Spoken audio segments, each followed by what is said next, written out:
Thanks. I'm a little disappointed to start out with. Father and I had a talk a couple of minutes ago, and I first said to him, is it possible for early absolution? There may be a couple of F-bombs that I'm going to throw once I get calmed down and get into this thing tonight, at which point Father turned his back to me and non-committal. The other thing that Father did was I had planned to have us go through a decade of the Rosary, but Father spoiled that as well by coming up here and offering an opening prayer. So the door's right there, Father, I think. I'm teasing. I want you to stay. Thanks for coming, everybody. It means a lot to me. I love TMC. I love this place. I'm going to take you back about 35 years. And a young man who was in the early stages of prep school said to me, I did a lot of traveling. Dad, when you're in Boston, can you do me a favor? I'd like you to go look at a campus. The name of the school is Thomas More College. I'd like your opinion. And came up here, had problems finding the place. And one of the things, I'm going to ramble all over the place, so kind of just settle in and get used to where I'm going to go and where I'm not going to go. One of the things I'd like you all to do is just pester the daylights out of the president to get a well-lit sign on where you turn into the school, okay? Something that's a little bit larger and well-lit.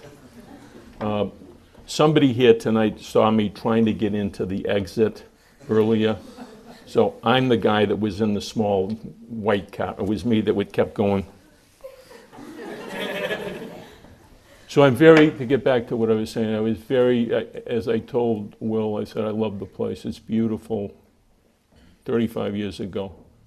And here we all are. So you never know. Vietnam.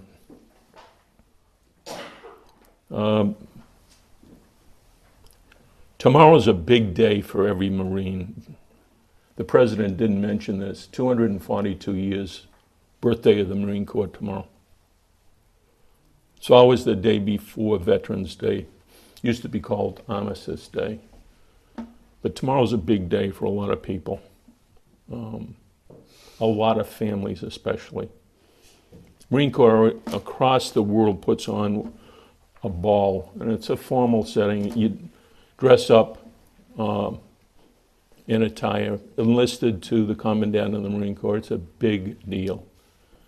But from the standpoint of emotion, it's even a bigger deal to a lot of families that are suffering right now with Iraq and Afghanistan. War never ends. It's never going to end in our lifetime. Never, ever going to end. Simple reason, the old men that plan and plot it, they're never going to go away. And most of those men and women don't read history. Or they don't believe it or want to believe it.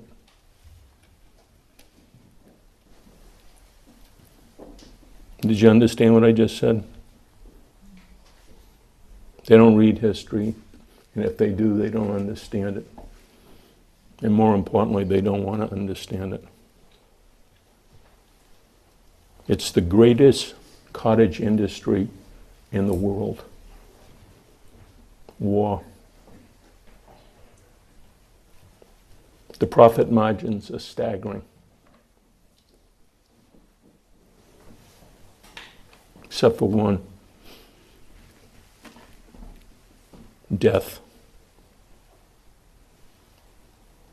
There's no margin to death. You know why? When you come back from war, you're alone.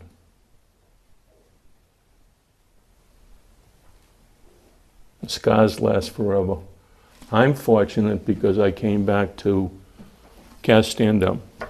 This is my wife, Cassie. Give her.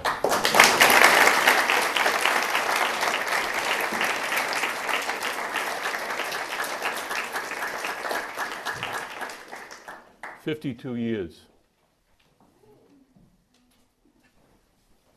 We don't look a day over 25, do we?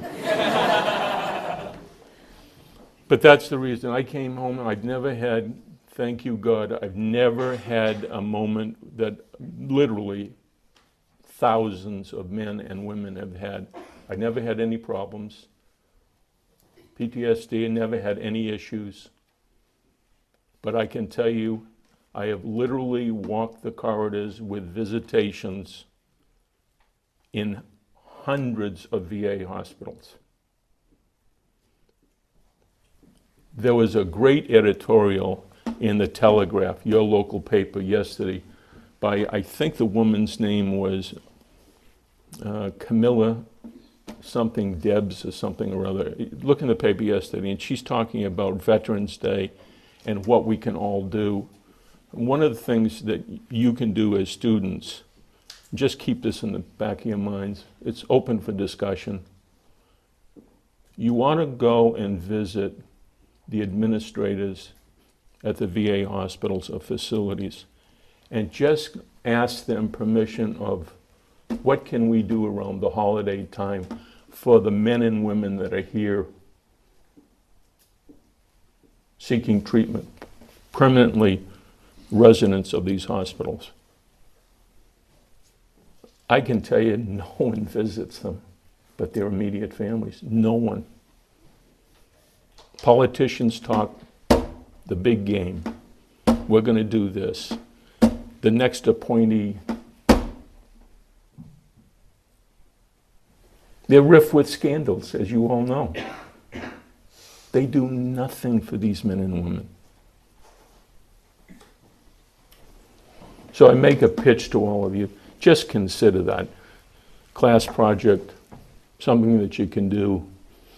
Put some pressure on the administrators. We'd like to come in. What can we do? When can we do it? People need help. The long and winding road of Will Fahey. You want to hear a little bit about that? My wife just said a little. Did you hear her?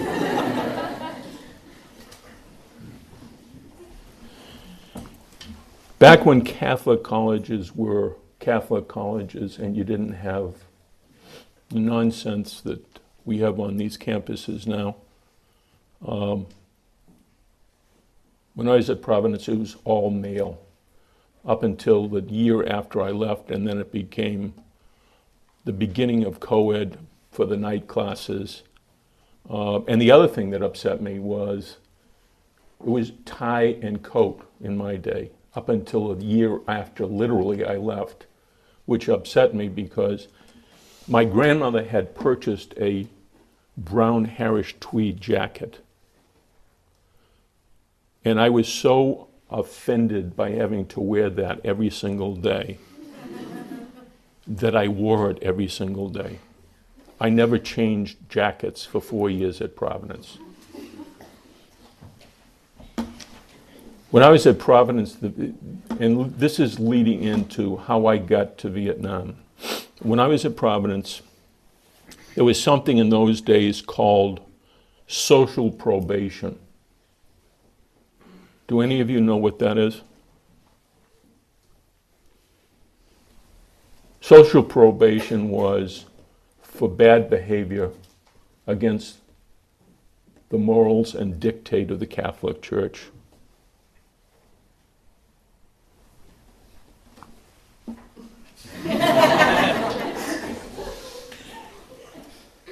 Now, in those days, it was 3 strikes and you were gone. 3 strikes and you were out of school. The start of my spring semester at Providence, I had 2 and had gotten to know the Dean of Discipline very, very well. I was close, breathing down a possible 3rd.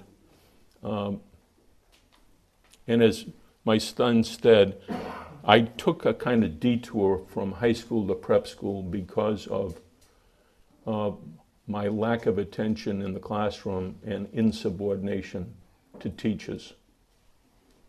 And the hope was, let's get him into the woods of Maine and maybe things will turn around. It didn't turn around at all. Got to Providence, and I got to Providence with a wink and a prayer and a handshake by a family priest who knew at that time a great man who was the president of the school, Father Dorr.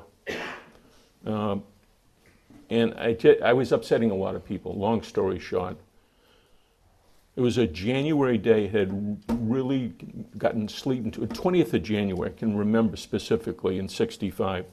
And it was Korea Day, where you'd have these corporations and the military come into school, and they would set up and they would hopefully talk to, obviously, as many seniors and set up interviews as possible.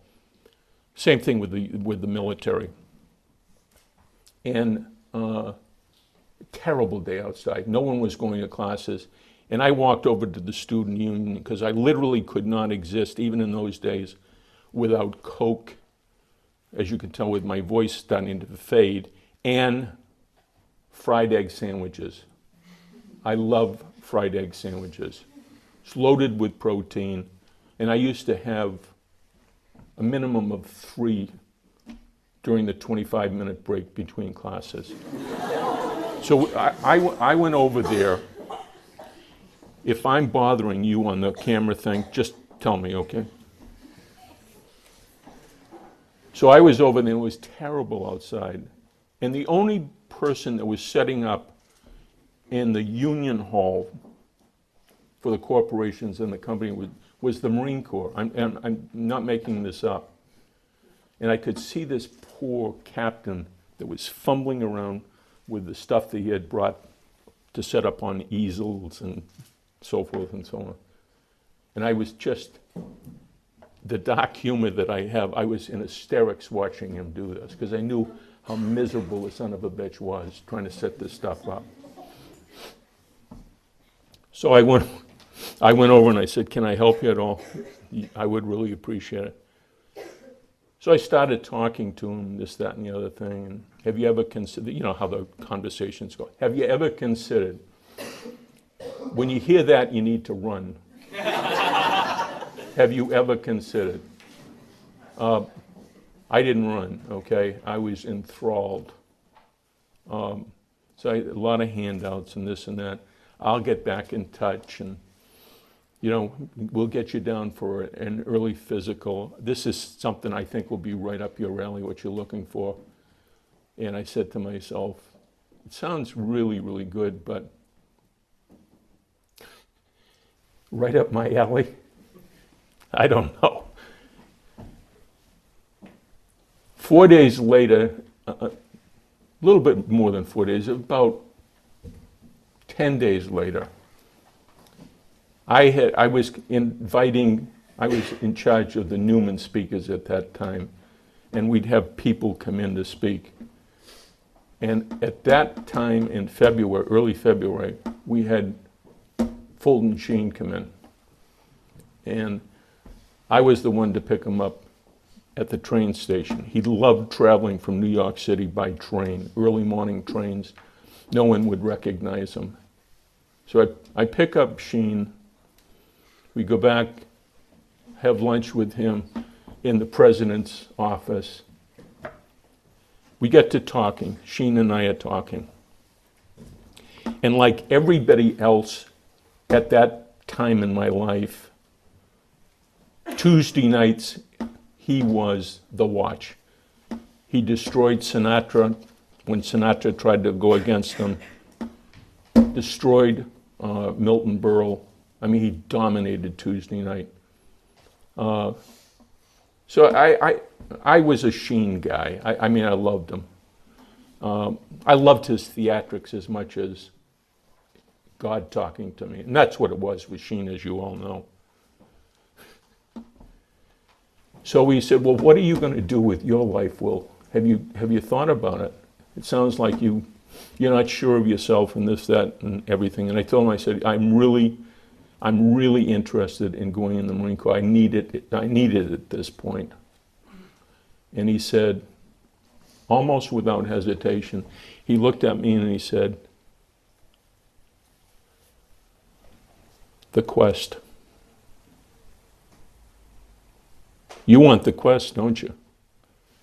I said, the quest? He said, yeah. Jeopardy of life. The court of noblemen.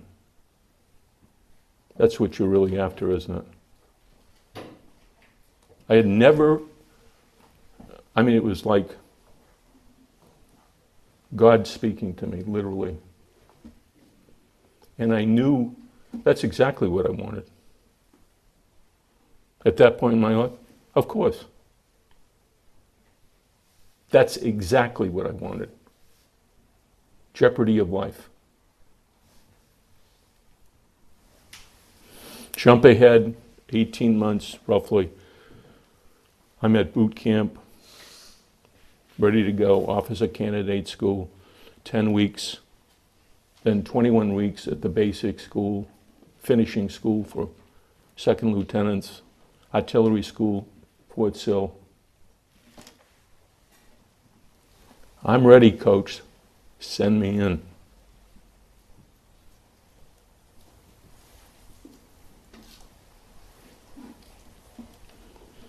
No one's ready to go in. That's pure harsh shit.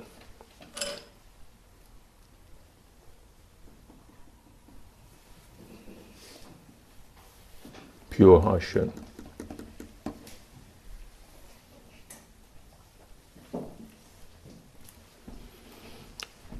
I don't know if you looked at the picture on the flyer that was on some of the walls on tonight, and you see two pictures there. There's a picture of me, Cassie and me at the airport.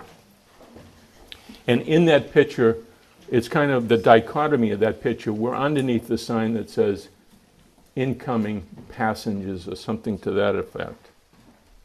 And if you look real closely, that's one of the earliest pictures of your president.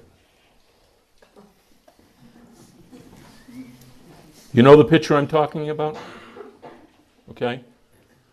Because 12 days after I get in country in Vietnam, the president's born.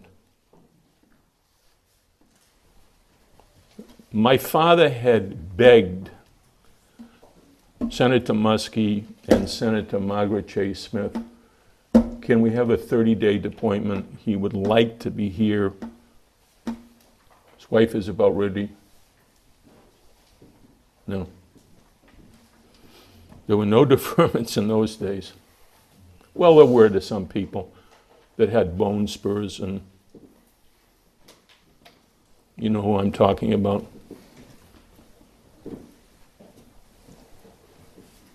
So off I went. And if you look at the map that you've got, I'll show you where I was. Let me just borrow that thing. Look at these maps, okay? The one I want you to look at so you get a sense of where I was is number 5.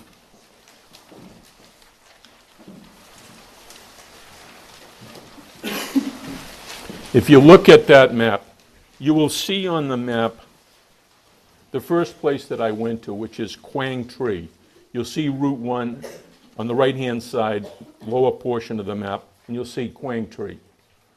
There was a camp south of that by a couple of ticks called Camp Evans. That's where I went first until the 1st of September. 1st of September, I went to Con Thien, which is literally sitting on the DMZ. Everybody with me?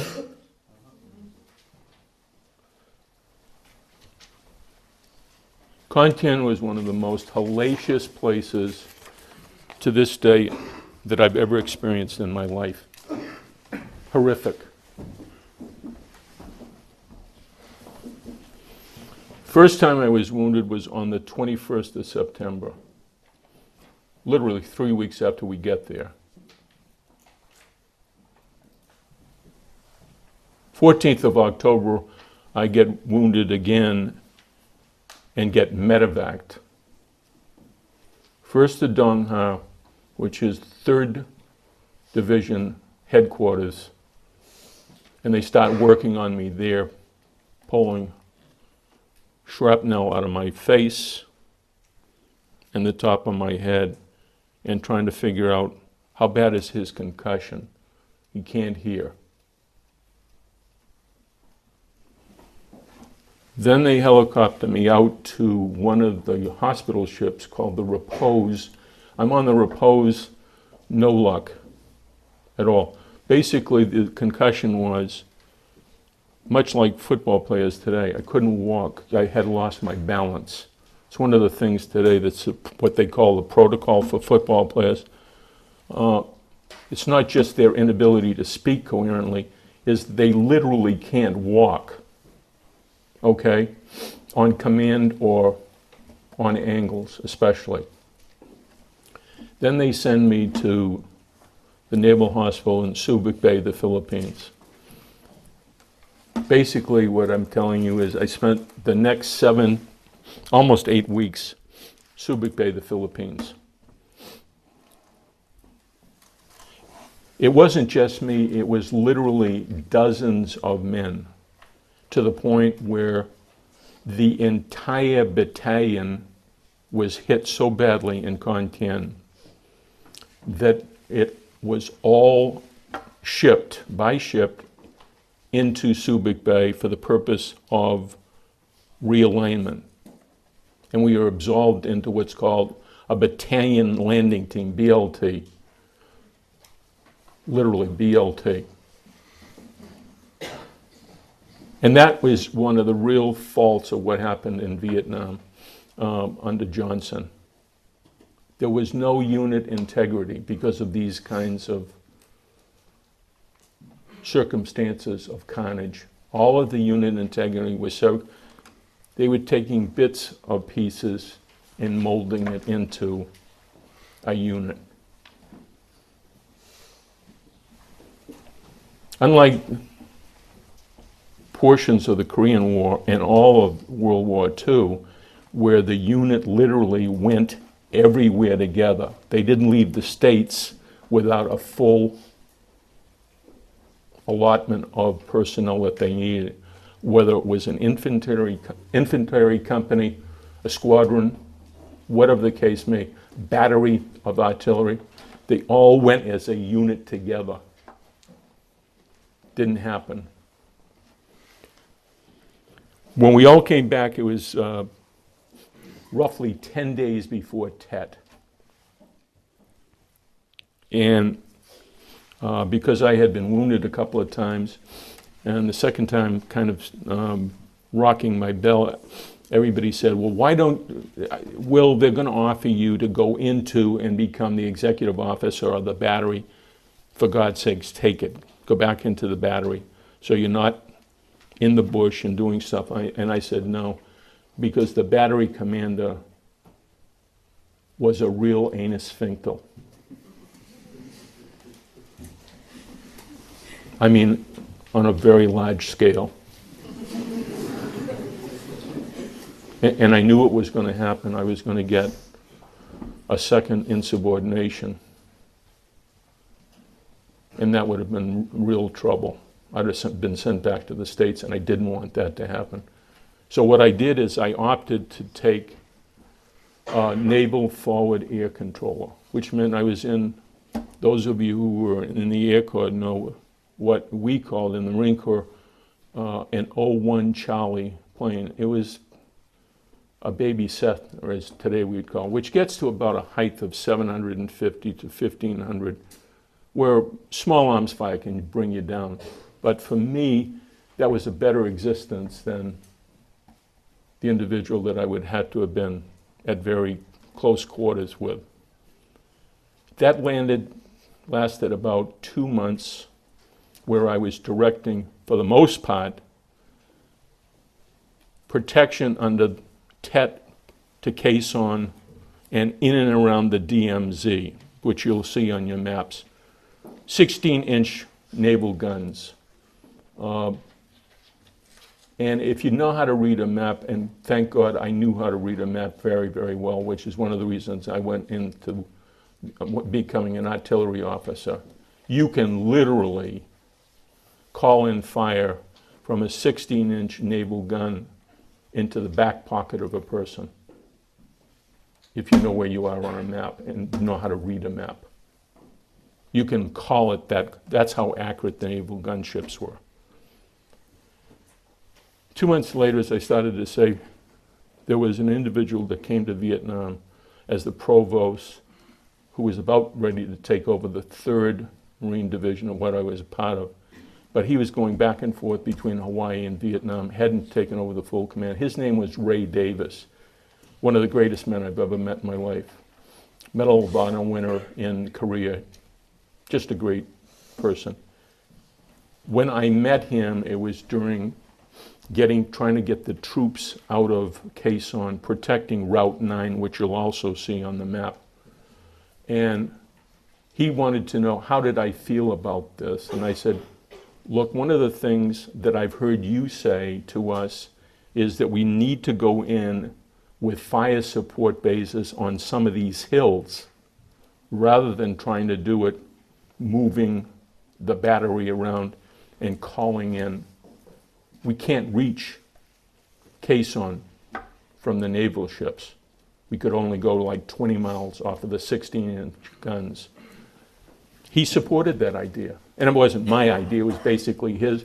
I was just trying to butter him up a little bit and play to him because I wanted him to basically turn my unit into his unit as far as artillery goes. I wanted him to say, this guy is going to be on the verge of taking over this battery.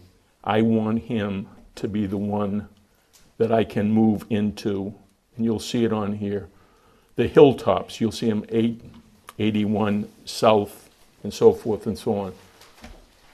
So that's basically kind of my tour in a quick form, because my wife is telling me, move on, let it fit. I know. And that's basically what I did. I worked with General Davis until what I thought was going to be the day I would get home, and my replacement never showed up. And you didn't go home during that time period. 67, 68, that was when it was very tough. We were unmanned. Unit integrity, as I've mentioned to you, was... So I was there till basically the end of the first week in September, and then finally was able to come home. But that's kind of the extent, without boring everybody to death, because I can see some of you kind of nodding a little bit. That's kind of what happened in my tour of duty and what I did. Quick story to finish this up with. Bobby Kennedy gets assassinated roughly about 2 months after Dr. King gets assassinated. The effect of those 2 assassinations on the troops in Vietnam were overwhelming. No one could believe what was transpiring at home. What is going on?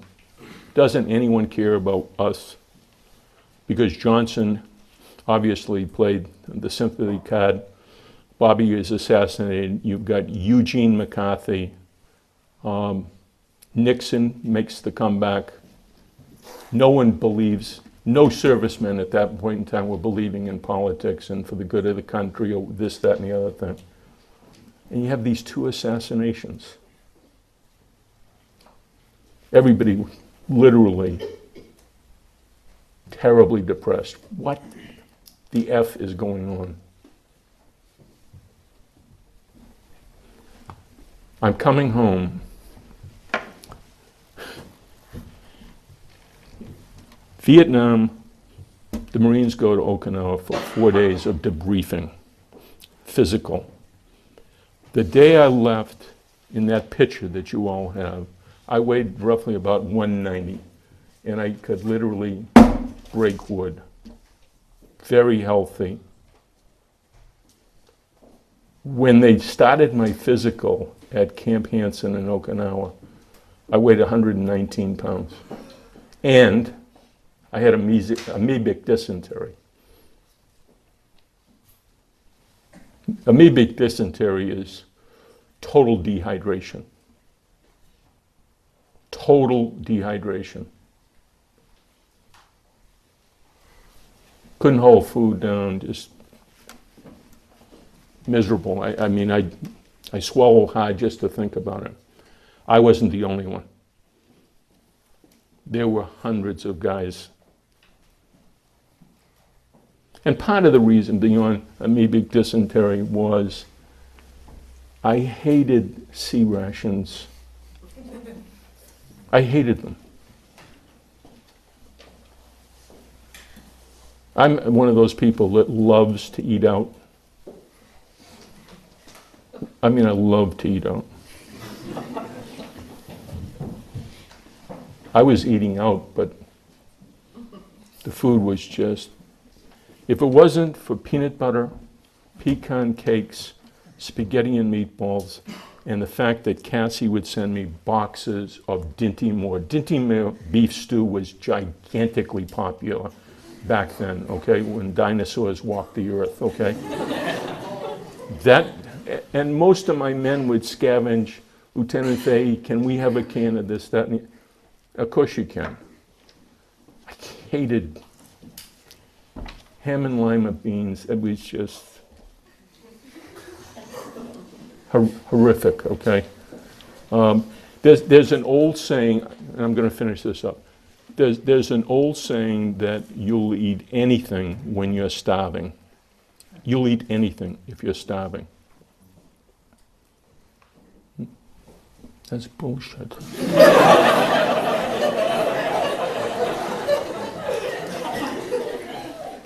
And everybody here knows that, okay?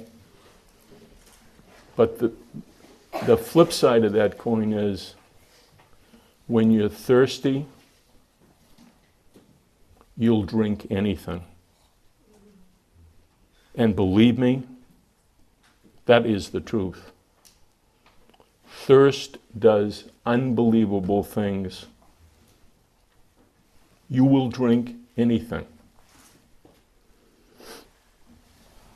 And halazone tablets in those days don't necessarily solve the case.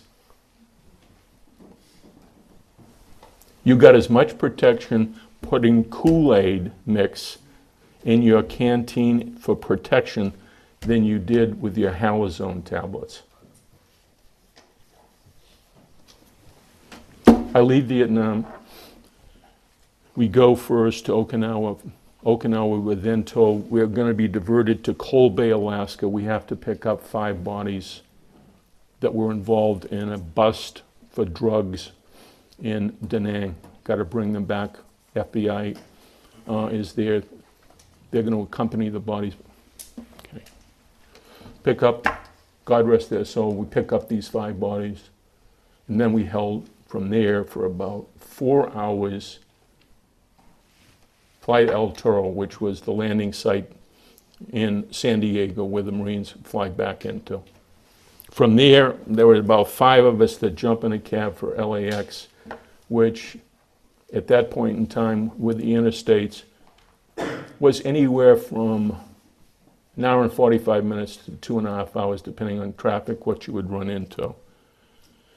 Cassie had said to me, look, there's a flight that you might be able to catch, TWA, 10 after 12 LA time, okay? 10 after 3 East Coast time, obviously. TWA, do you think you can make that? I said, we're going to give it a shot. Make the flight. There are 9 attendants, counting the 2 pilots on the plane, and 7 people on that flight. So there were just tons of open seats. And I was just so thankful to be on that plane. One of the great feelings. One of the great feelings. An hour and a half into the flight, I get a tap on my head. There's a guy standing there saying, "Do you mind if I sit down and talk to you? Because you have to wear your dress. Looks like you've lost a lot of weight." And I said, "Yes, sir, I have." He said, "My name is Bill Coffin. How many know here? How many here know Bill Coffin?" Who is it, Father? He was a speaker. He was opposed to the war. William Sloane Coffin. William Sloane Coffin, Jr. Yeah. He was probably at that time one of the leading civil disobedient activists in the country. He had just spent time in California raising money, obviously, for the cause. So he and I spent, for the next almost 5 hours, chatting and so forth and so on. And he said to me, would you get involved with us on the movement? And I said, no. As much as I have very tough feelings about a lot of things that the government has done, no. And you had people 2 years later like Kerry and a lot of these other guys throwing their medals and so forth and so on. But I told Coffin no. I said, I'd be more than glad to come and speak in front of your group if you want me to. I said, the biggest thing that I can see from a distance, maybe I need to get educated by you folks, is I don't see anybody sitting down and talking to the returning veterans. I never see that. All I see is Hayden performing, Fonda performing, the Berrigans. I said, come on. Oh, but we've got a cause and this and that. William Sloane Coffin was, you need to Google him. He was the real deal. But he was like everybody else that was in that movement, in my opinion. Everything that I talked about tonight is obviously ex cathedra, okay? But they all stated that they had a cause, but they really didn't have a cause when it came to, what about the country? You say you're protecting the country. What about protecting the returning vet? Coffin and I met probably half a dozen times, Cass. Different things. He was at that time the chaplain at Yale. So Cass and I would go up and we'd spend time there, and I'd talk to some of these people, and it was like talking to the parquet. That's why I could never understand some of the vets and what they did.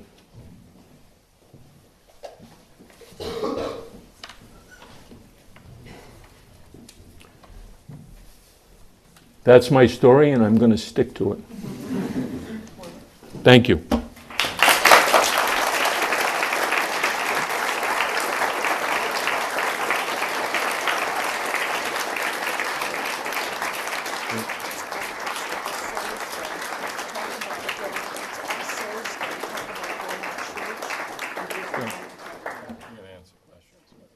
I'll take any questions.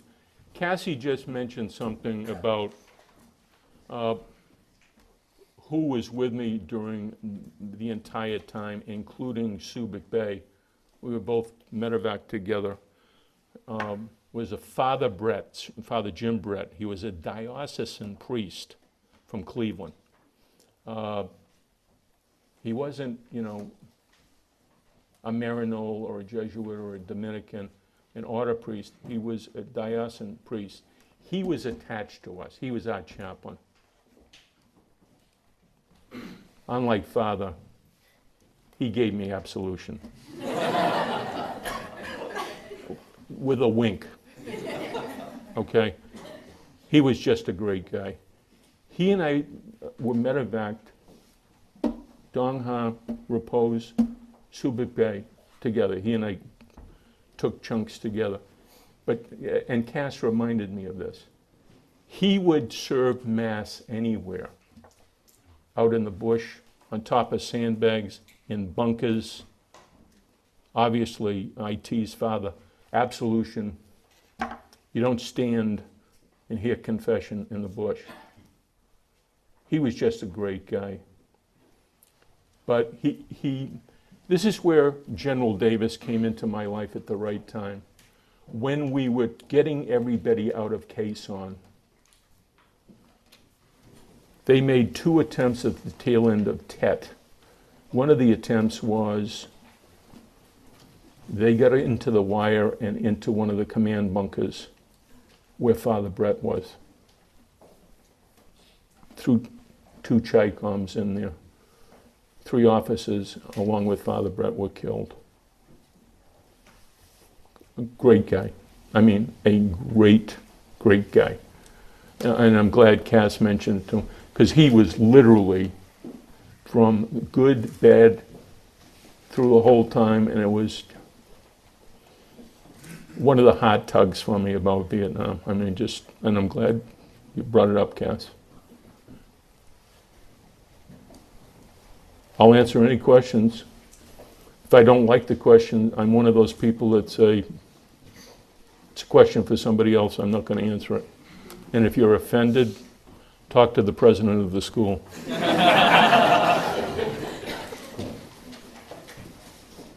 No questions. You have any questions, Father? I've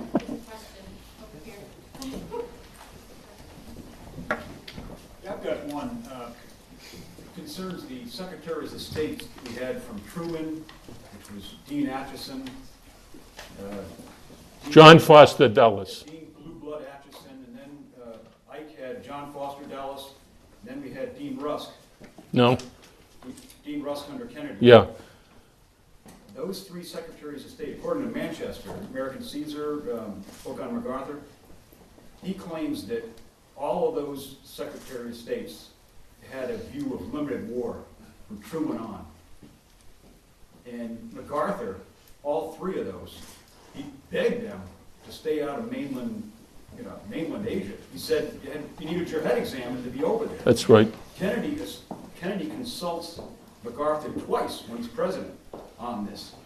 And he's convinced not to do that. Of course, Kennedy was his own Secretary of State. That's what he wanted, because he... Absolutely. So could you explain why we didn't listen to MacArthur? 3 Secretaries of State? I'll tell you my opinion. It goes back to the end of World War II. Cold War.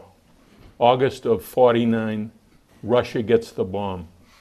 Less than a year later, the Koreans invade and overrun what we call South Korea now.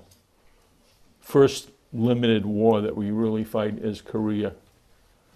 From that point on, we become in trouble from the standpoint of the American commitment under what this gentleman said to Vietnam.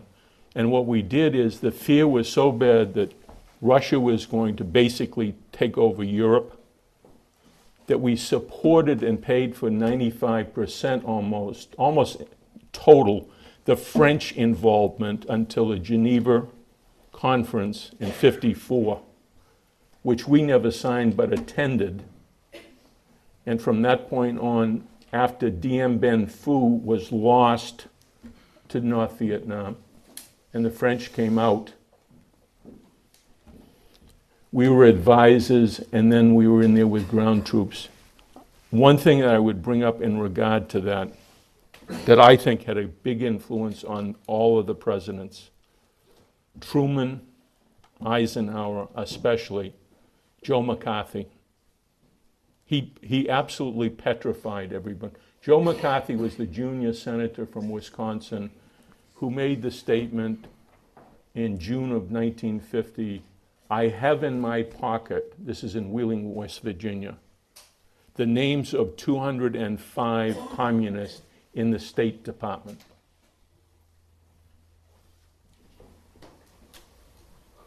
Joe McCarthy was a clown.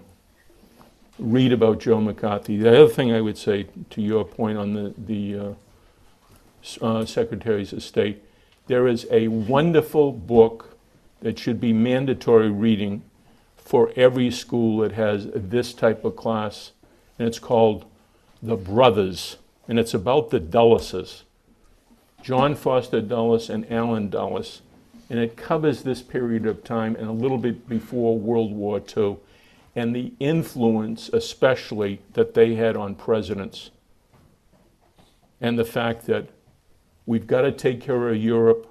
Whatever the French want, we've got to give it to them. They need more money for Vietnam. Give them more money. We can't let the communists get into Southeast Asia. Nothing was going to happen. There was no real domino theory that the communists were going to overrun Southeast Asia, take over Australia, New Zealand, Thailand. Even when we walked out and the North Vietnamese took over in 1975, the biggest problem that part of the world had even then was nationalism, which is now called terrorism today.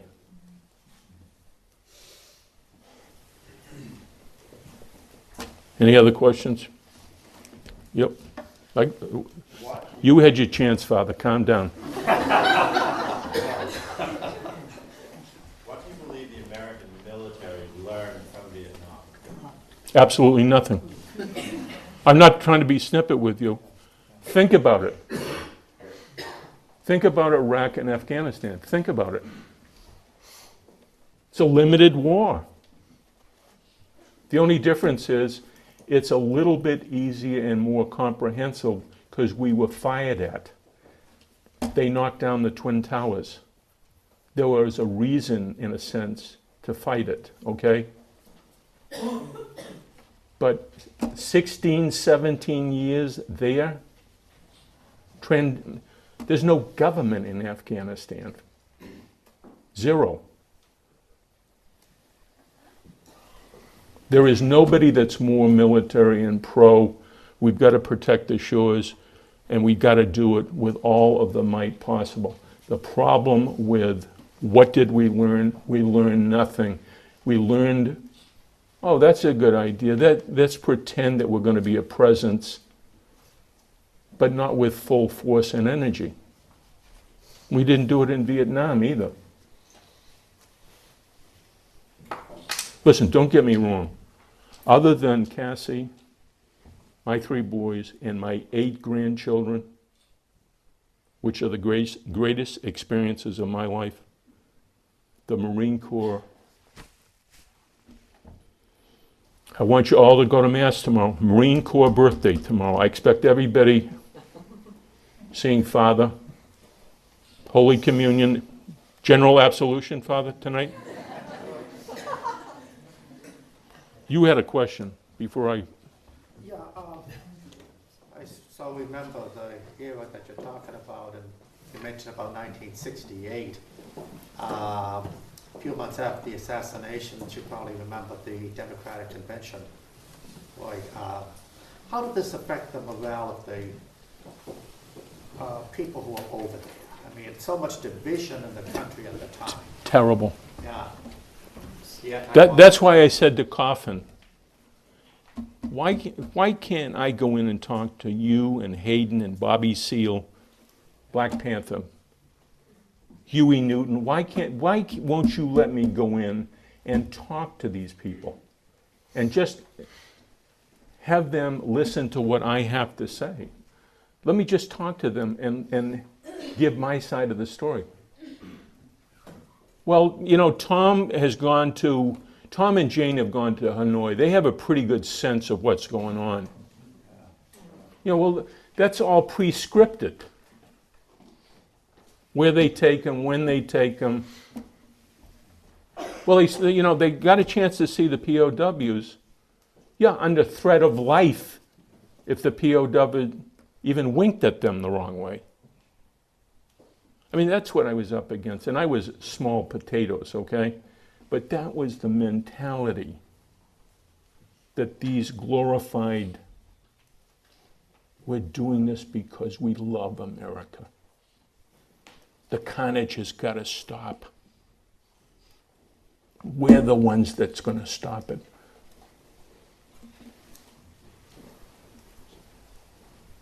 You know, and you've got priests marrying nuns, blowing up federal buildings. And they want me to buy into that nonsense? Think about it. Am I being too practical in the way I'm responding? I don't think I am.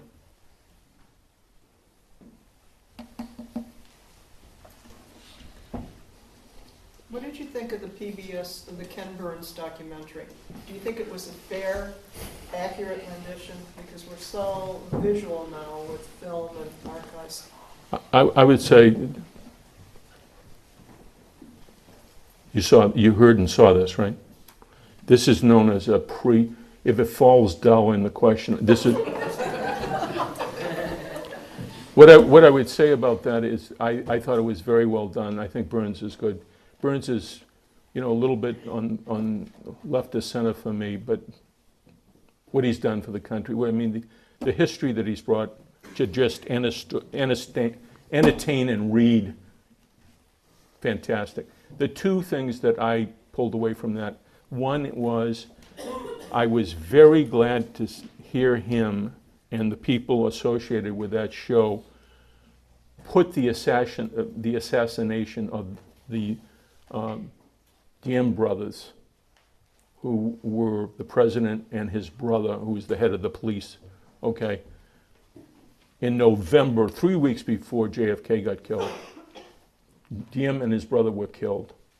It's the first time I've read or heard this, they put it at the doorstep of Kennedy, that he had in fact approved that assassination, those assassinations with the CIA. The other thing that kind of disappointed me was, and it's because I had a great spot in my heart for these people, the Hmongs and the Montagnards. We worked heavily with both of them because they knew the border around Laos and the DMZ. They were great scouts. They knew the country. And I'm partial because I love scouts. I was with snipers and people that they could sense things minutes before it happened. So I had a spot in my heart for these people, and they weren't mentioned at all. But I thought he did a pretty good job. Did you all see it? I thought Burns did a good job. He spent a lot of time. I know two of the people involved in it, and they gave him rave reviews on it. Yes, sir. On the day that JFK was assassinated, November '63, we had around 28 or 29,000 advisors, troops in Vietnam. Less than 4 years later, just before Tet of '68, there was over 500,000. The number ratcheted up in those 4 years. And I think from Ken Burns, from himself, Johnson, McNamara, and Westmoreland, I think they knew it was a losing proposition, but didn't know how to get out, I guess. I mean, it's really kind of sad. The politicians, as seems to be the case in many wars, they direct things and they hope it works. If it doesn't work, then people get killed. But that troop buildup was incredible in 4 years. Absolutely was. From the time that I raised my right hand in the dorm room at Providence College, which was March of '66, before I graduated, the level then was, I want to say, little over 200,000. From that point on to the day you mentioned, okay, it went from 210, let's say 210, to, as that gentleman said, 540. That's how out of hand. And Johnson didn't know how to do anything other than Medicare, civil rights. I mean, he was a domestic guy. That was his life, the Great Society. Lyndon, you've got a war going on. Where is that on the map? I mean, he had everything you hear and read. Johnson had in the lower level of the White House mock-ups of Contian, Quezon, Saigon, and it was like, evidently, everything I read, it was like he would get into convulsions just thinking about death and carnage to where he couldn't take the full briefing, okay? So it was very difficult for somebody to say to him, you know, you're moving and approving everything that Westmoreland is bringing and putting in front of your desk. And General Wheeler, these folks, you better take a look at what we're doing. And this, you have to remember, don't worry about it. There's no mission. There's no goal or intent that's been, this is what we're going to do. Here's what we're hoping for. Blah, blah, blah, blah. No. No. Excellent point. Watch me drink Diet Coke. Do you like Diet Coke? Get on it. Forget water. Forget water. Yes, sir. What advice would you give to a young junior officer to be a good junior officer? Here's what you need to consider.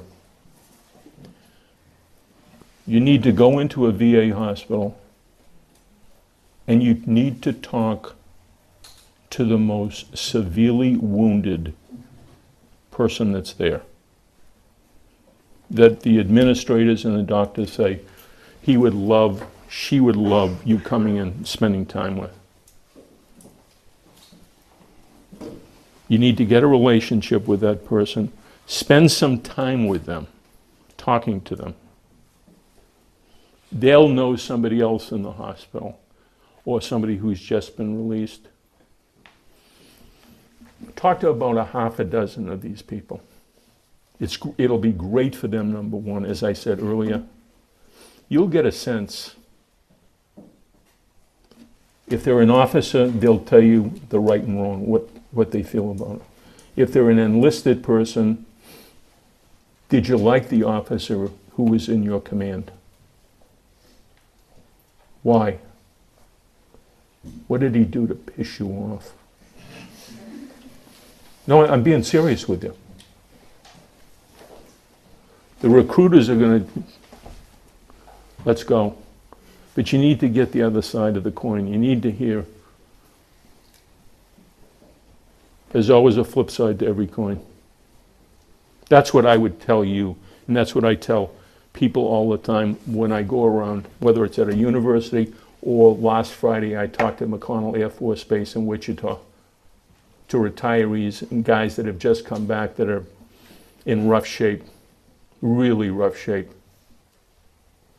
I mean, they love it and they have nothing better to do than, is somebody that really wants to hear what I have to say? Because my parents don't talk to me. It's that inhibition. Everybody's got that. Gee, I know, Teresa, I wonder if Dick would mind. Should I bring this up to Bobby? I think he'll be offended if I ask him, what were the worst moments? You know what I'm saying?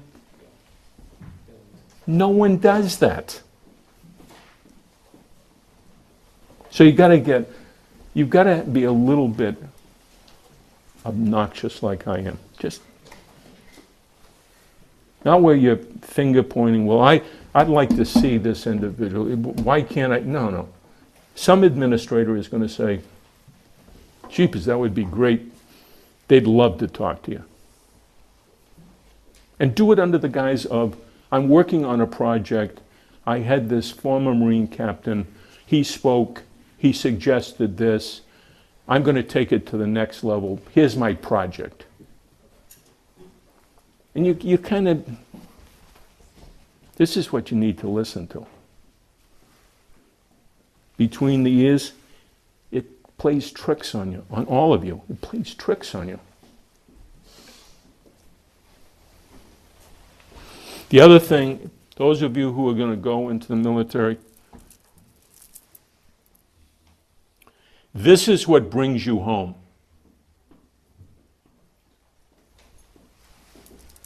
This is what brings you home. The cross. I probably, without exaggeration, went through 100 beads, rosaries. At least 100 that Cass would send, my mother would send, neighbors would send, so forth and so on. Lieutenant Fahey, do you mind if I have a rosary? And let me tell you something, the old adage, there's never an atheist in a foxhole. Harsh shit. There are more atheists in Foxhole than there are believers. One of the big myths of history.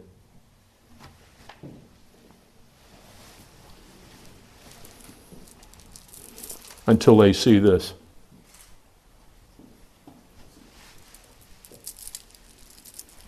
It calms you down. The Greeks, the Turks, you think we're the only ones? You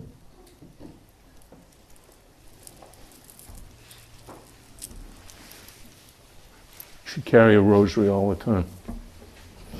Do you have your rosary? Do you? Let me see it.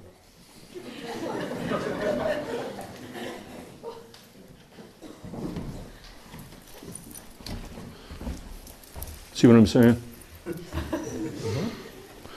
Can I ask a favor? Sure. Can you get me one of these? Well, you can't have this one, so... No, I'm not saying that. I can see, yeah, sure. And bless it. What's that? And bless it for me. Okay, fine, will do. You saw already had the carrying case for the rosary. Because that protects it. I mean, what are you standing up for? Ask your question. For the introduction, I'm Dan Hogan, retired Lieutenant Colonel in the Air Force. With regard to Vietnam, we had a priest come to the base that I was at and describe what was going on to the Vietnamese people that he had worked among. Now, my recollection was that after World War II, the situation was bad in Vietnam. At the time they were going to divide the country, people had a certain amount of time to leave. And many did. I can remember the picture in the newspaper of people up to their neck in boats out of Hanoi, getting to the south to avoid living in godless communist country. Over 1 million. Up to their neck. And now they came down to Benoit, which is just off the edge of the map, a little further south than the map goes. But each block had a Vietnamese priest and all of the people that followed him down to Benoit. Block after block with Catholic priests, Catholic clergy, Catholic people. And we would talk to them. And I said, you know what? We're never going to get this war over with until we take the war to the enemy. It was like playing a football game. Every time we moved forward, we reached the 50-yard line, we were required to kick the ball back into our own field of play. And the word came out, you mentioned many of the people that were opposed to the war, saying that we couldn't do it, but people I was with, again, said, we do care. They said, no, the Vietnamese won't fight. On the base I was at, we had a whole squadron of Vietnamese Air Force people. 24 of the first 25 in that unit had already been killed in combat. So those people did care. They didn't want. President Kennedy sent over ambassador or somebody, do you remember? when Yeah. he went over there? He sent Maxwell Taylor first, then he had Lodge, Taylor again, Bundy, Lodge. The point this gentleman is making is interesting. The Geneva Conference, they allowed, two things happened. They agreed, even though we didn't sign it, that North Vietnam could leave their cadre of National Liberation Force, which is basically the early Viet Cong. They allowed them, under this agreement, to stay in South Vietnam. At the same time as this gentleman is talking about, anyone who was a Catholic in the North had permission to come south. If they could get it done, what was it? Was it a year? How much time did they have? They didn't have a whole lot. And literally, there was like 1.2 million, and they came every way, from bicycles to sandpans from the north into the south. It was remarkable. You're absolutely right. Remarkable. But part of that energy that they had, because of the way McNamara, who was the commander of the forces in all of Vietnam, to make a general statement, from 64 to 68, he never he wanted to fail, to Freudian slip, he wanted to fight the war on a mock peace, which you can't do. You can't fight a battle on a mock peace. It was jungle. And in addition to that, he wanted to make it limited. Gee, you can't ruffle the feathers. China's going to come in. Russia's going to come in. Cold War really put a spook in America at that time. The book that I mentioned quickly, that this gentleman made reference to regarding the Secretary's estate, all of you, I said, should read it.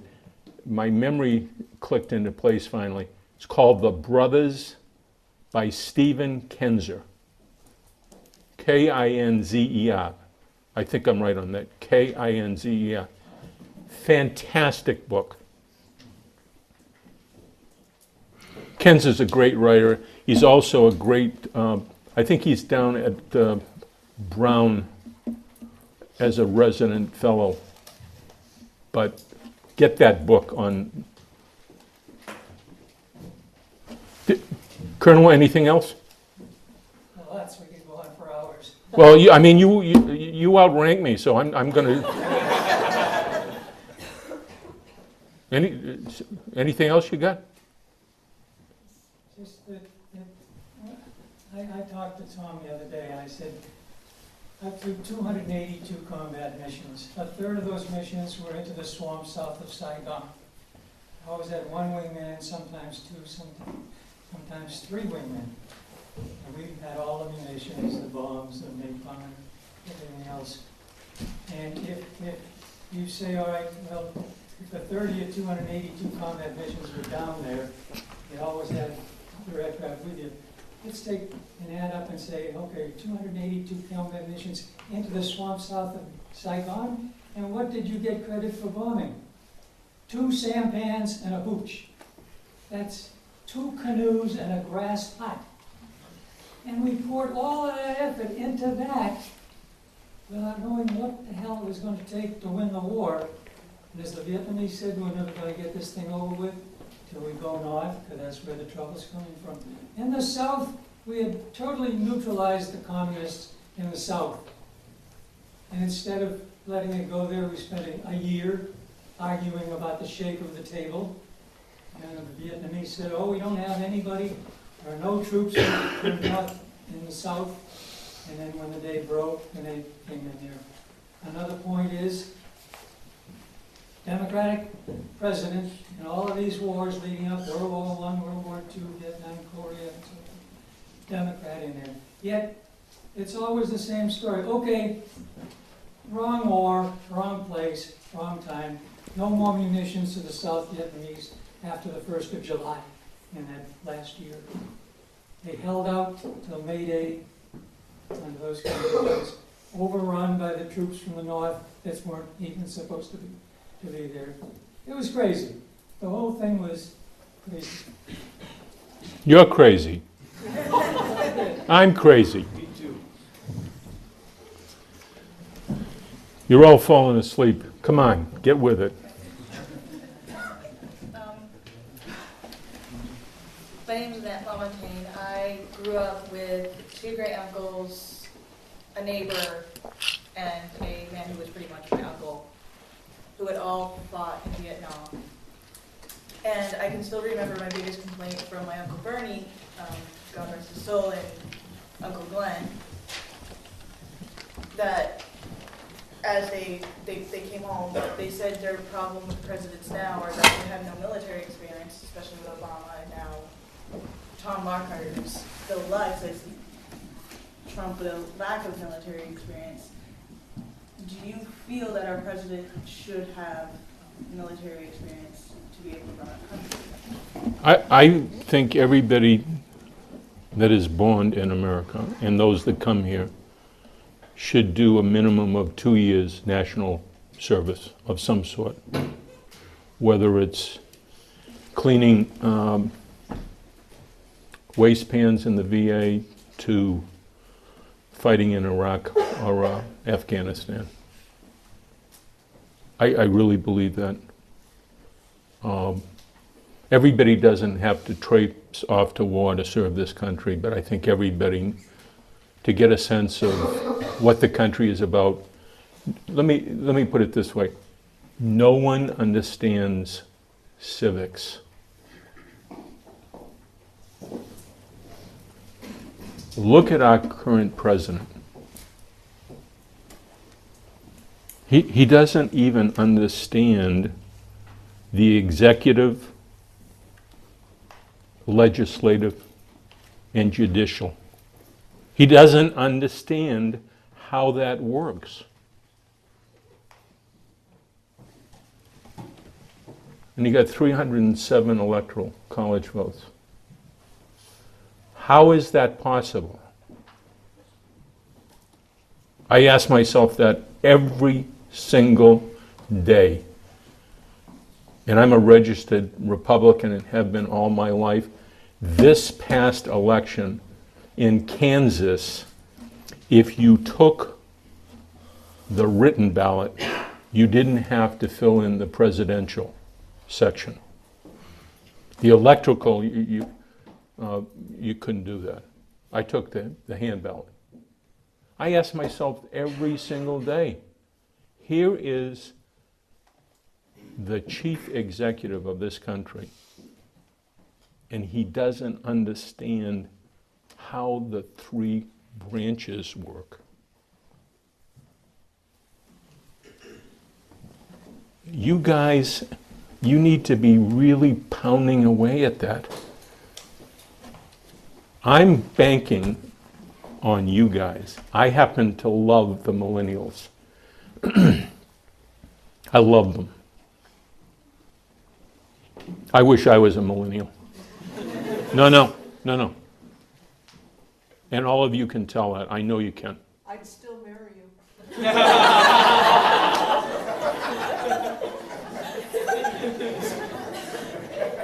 Am I blushing? Am I blushing? Are you married? Are you married? Remember that question. And I'm serious. I'm banking on you people. I love the millennials.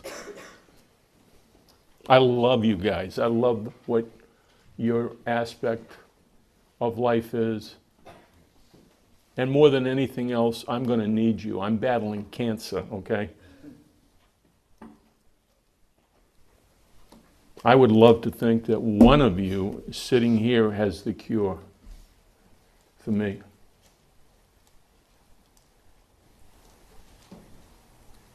You've seen the ad on TV, Go Boldly, the pharmaceutical one, where the woman is dealing with dementia and Alzheimer's, and she says, I will find the cure. You people I'm convinced are going to find the cure for cancer. I firmly believe that. I just love talking to millennials. I do. We were coming back last night. We had to go through Chicago. And there was a millennial, obviously working corporate. I could tell he was just on his phone. It was a flashback. I had cold sweats watching. I knew exactly what was going through his mind on the cell phone, checking messages. And he came over and I said, you got to turn the thing off.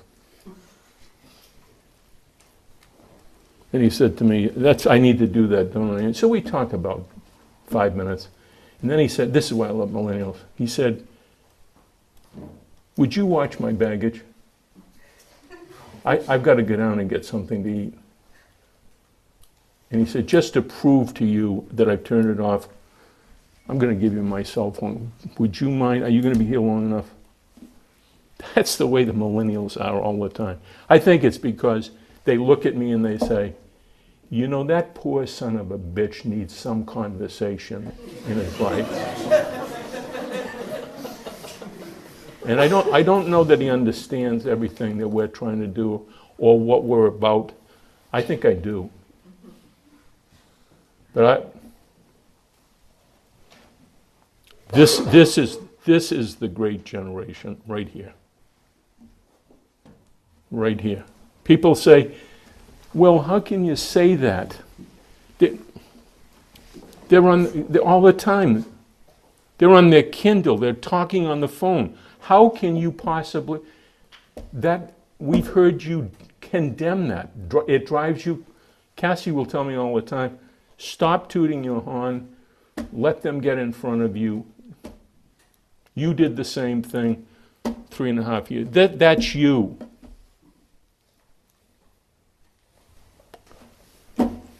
I mean, I love you guys. I mean, the potential that you guys have. And technology does it in mountains and leaps and boundaries that have never been seen before. But just the way your minds work and the fact that your trust level is so great, that's what the country needs. It doesn't trust anybody. Neighbor against neighbor, it's arguing all the time. The prejudices on television are just, come on, they're just...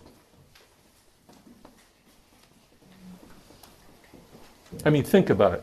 We have Rachel Maddow and Sean Hannity talking for the country. Think about what I'm saying tonight.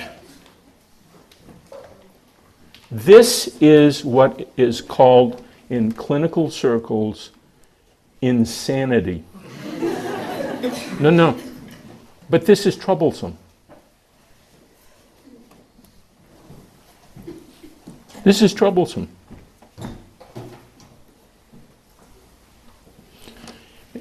Any other questions? Colonel, stay seated.